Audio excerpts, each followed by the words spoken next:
mbote na bino to bande konanga oboza kotala ngai na pesi bino mbote mingi bino ba ebo dispose ata na bino pona kotala to pe pona koyoka mama Eliane Nitu na ye kaka pona na sola na bino mwa mukie masolo na posa to so na bino mwa mukie Bible lobi senga bakopesa yo nga mama Eliane Nitu naza partenaire na orphelinat moko eza kuna na Congo le cri d'une mère boyebi ki bana na biso ba orphelin bazaka na besoin ya lisalisi mwana soko aza libumu azaka ya mutu moko metango abotamaka azaka so ya mutu moko te ba condition oyo ba orphelin baza ko vivre nango eza ba condition moza trop difficile.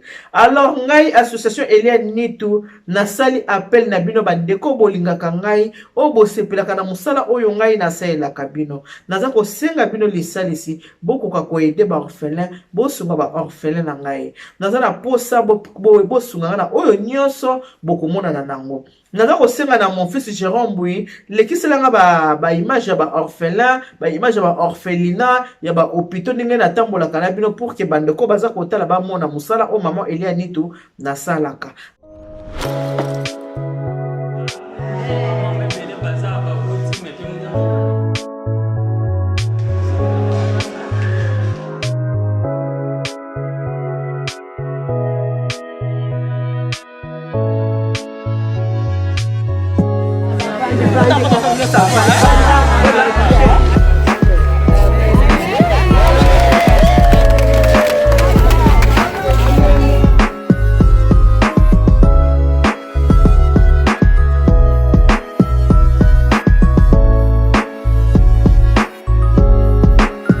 C'est maman Lucienne, il y a orphelinat cœur d'une mère.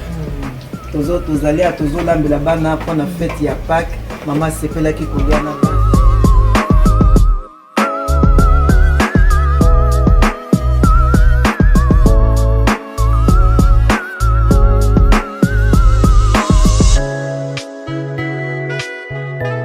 Musapi moko eskola kelongite. Voilà pourquoi nous avons besoin de aider ngai. Ce que monique oza disponible, oza la ba possibilité, ya kozota orphelin moko en charge pour obanoter ces classes et kozala ka bien zambe akopambola yo. Ce que kozota orphelin moko en charge pour na traitement na yeso kaza kobela et kozaka malamu nzambe akokontinue toujours na kopambola yo. Na kanisi bo moni bino ba image ndenge natalisi bino wana eza ba action onga mama Eliane Nitu na sala kamena ko kite na ko sala ngo nga mokote naza vraiment na besoin ya aide na bino na na posa bosunga ngai bo salisa nga vraiment bo ce qui ko zota moko en charge chaque fin du mois oui ko tinda kata mbongo pona orphelin moko alia chaque fin du mois ko tinda ka mo quelque chose pour ata pona ko scolariser ata orphelin moko to orpheline moko nzambe akosunga yo na kanisi bino moko bomoni bo uti ko tala bilili ndenge nini nga moko na bundanaka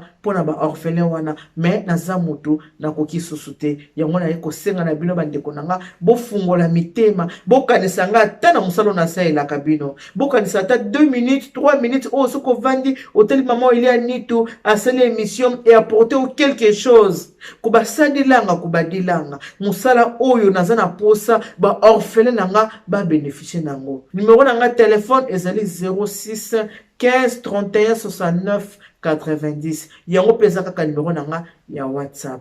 Tata Nzambe kalusa kumwe que Dieu vous bénisse, God bless you. Nzamba nous bénisse bana betu bons. Merci d'avance pour nazana eliki ya kondima ete bosenga nanga et koza solution. Alors maman Eliane Nitu, elle tient pour vous les services traiteurs. Service traiteur, maman Nitu, la providence. Na ba fête na biso nyo surtout. Tout on s'en soutien. Ah bon c'est nos fêtes nous na ba bailler et comme le roi VIP. Et tous vos événements, mariage, baptême, retrait d'œil, conférence. Donc il y a qu'à VIP. Maman Eliane Nitu met à votre service son service traiteur, la providence. Ne cherchez pas loin, il n'y a qu'une seule adresse. Location ezali. Il y a un matériel, location de voiture. Oh, bah CD, bah cassette, il y a mon rôle, nous parlons des productions, ils ont très bien. Donc, nayo muto ngo bala. Nayo muto so bala que nous anniversaire à libala nayo. Une seule adresse. na yo moto okokisi soki 18 okosa anniversaire na yo. Je dis bien une seule adresse.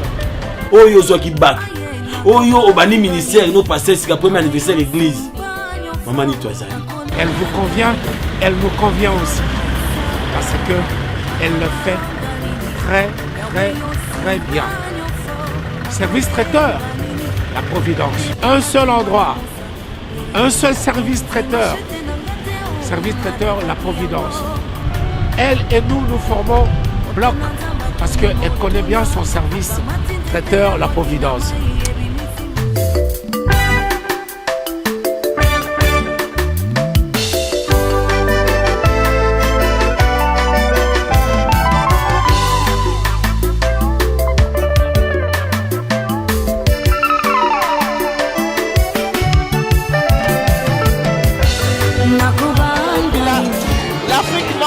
Pareil, regardez, on est en train de faire un service à table. Nous faisons tout. Vous voulez un service buffet, service à table, tout ce que vous voulez. Donc nous sommes là pour répondre à vos attentes.